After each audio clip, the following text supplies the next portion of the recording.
welcome back to my channel. My name is Wendy from the H&M Home, and today we're going to do something very exciting. We're actually making over our family room. Now, our family room looked fine. It was very white. We kind of put furniture into it. We didn't do any intentional designing, which was a problem. For the last 4 years, nobody actually sat in this living room because we put an L-shaped sectional, which seemed like a good idea, but not when you have an open floor plan. And like many people, we did fall victim to the open floor plan trend. And I still love the trend, except it did not help when we were having guests over. Nobody wanted to sit in here because you're just facing the kitchen. There's no TV in here. Disgusting. So I want to redesign this room so that it's a little more intentional. What I was thinking when we were traveling in Asia, I saw this beautiful tea cabinet and I wanted to bring it home. And I thought to myself, wouldn't it be cool if we turned this room into a tea room? I took a lot of inspiration from our travel to Taiwan, Korea, and Japan. We were very fortunate to visit some tea houses and also hunt for vintage ceramic cups from flea markets and vintage and antique shops, as well as new places. I took all these ceramics, I looked at them, and there was definitely a color palette I was drawn to. And even in my inspo pictures, as you can see here, all the tea rooms were very muted and very zen. So when I was looking at furniture, I made sure to pick things with wood tones, like these walnut chairs. These are the Wayne chairs from Castlery. They recently started delivering to Canada, which is very exciting. And then I paired it with the Adams Love Seat because one, the fabric was very durable, and two, it matched the Wayne armchairs. But they're cousins, they're sisters, but not matchy-matchy. I didn't want a matchy-matchy living room in here.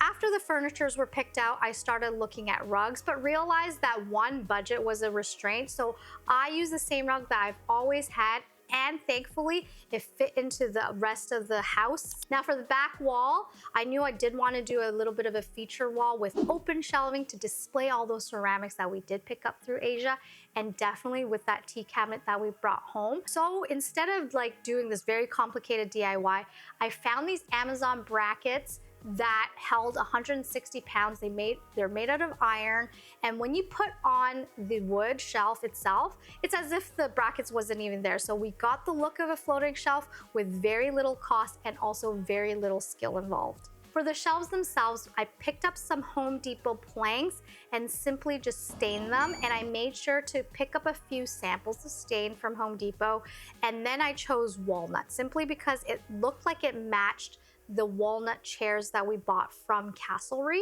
and I think that ties in the room really well and gives it some warmth but also depth. I'm going to do my best to link everything we used and bought in this video in the description below if you're interested in doing something very similar. It's day one of our living room makeover and I have plans. So let's get started. We're actually going to use limewash paint. If you've never used limewash paint, it's a very interesting finish that it gives, made out of crushed limestones, I believe. I might need to be corrected because I might be wrong, but you paint it by hand in a crisscross motion and it gives this beautiful cloudy finish, and that's exactly what I want for this tea room. I hate taping, but I feel like I gotta do it. I just know if I don't do the prep work, I'm gonna regret it, so I'm doing it, but I hate taping. Flippin' flappin'. Help me tape this corner. It's just one wall, it's not that bad. Oh, yep.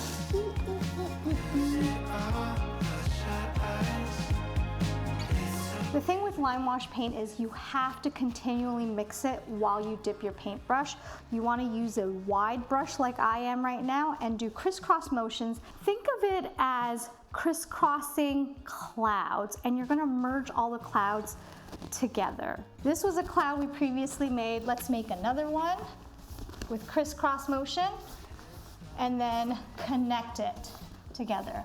The trick, even though limewash looks very easy, and in a lot of ways it is, there are some tips and tricks I will warn you of, because if you don't follow these tips and tricks, it'll look kind of patchy and awkward. When you lime wash, it's not a one size fits all in the sense that you can just do whatever you want. There is a methodical way to do it, like the merging clouds like I told you. So we made this cloud, and we have to join it.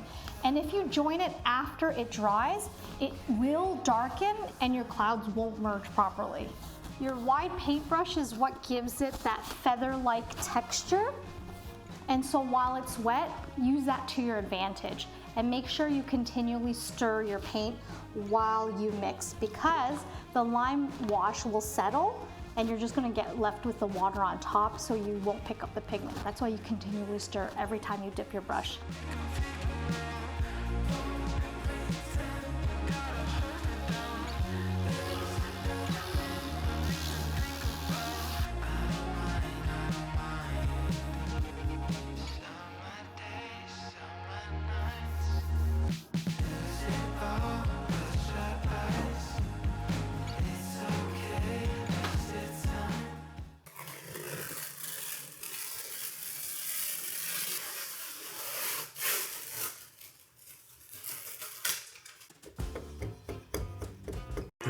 Hours later. I'm gonna hang some cotton linen curtains. I love getting these from H&M Home. They used to be a little more inexpensive, but I still think this is a pretty decent price. So let's hang them up. Okay, I actually bought this light because I wanted this Noguchi light, I think it's called. I'll put a picture here of the original. Couldn't track it down. Found a dupe on Amazon. My God! Okay, it's happening! She's tiny, but I guess we'll put it together and decide whether we'll keep it.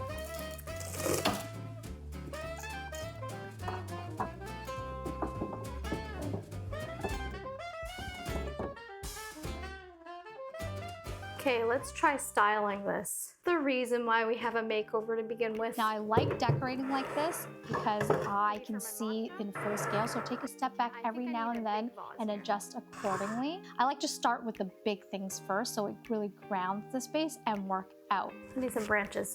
I know these are dead branches, but in all my inspo pics, there was this branchy thing going on. So I'm thinking this will add some twiggy, artsy vibe. So keeping in the theme of a tea room, I took all the ceramics that we have around the house and from our travels, and I put them up on my tea shelf. I made sure to layer and play with height with books, but I also made sure to layer in the back. So I put a small gallery wall on the back and also added height to the space. And because I wanted to create a serene and zen backdrop, I made sure to use a lot of negative space so I didn't overcrowd the shelf. And as a maximalist, this was definitely a challenge, but I think it turned out great. Okay, now for the exciting part, we're actually gonna put the room together. I hung some curtains to soften it up using this linen, and I tied it back to the curtain, so I made sure to pick a very similar taupe color. I like playing in the same color scheme while also giving variation. So I think that's what makes beige not boring. You can decorate with beige in different textures and layers of color instead of the same shade of beige. I'm gonna anchor the room with the 2 Wayne armchairs flanking the windows, and then decorate it with some of these pillows. I love them. And then on the opposite side of the room, to close it off, like I mentioned earlier, we're gonna put this love seat. It divides it very nicely, but I also put a console table right behind, so it gives a little more buffer between the hallway and the rest of this room. Next, I added a stool right beside our love seat right there, just for drinks and things like that, because I don't really have enough room for a coffee table. Between the armchairs, I added this stool, but it's actually a table, I think. It's a reclaimed piece, and I love that it added those wood textures that I was really craving for this room. And then for the last touches, I added some florals and plants to add in life to the space. And here it is, the finished product. I love how this room turned out. It's very zen, and people actually sit in it even when we're not having conversation. Everyone just seems to gravitate towards it. The chairs are super comfortable, the pillows are plush, and it's so intimate and cozy. It's exactly what I wanted for this tea room.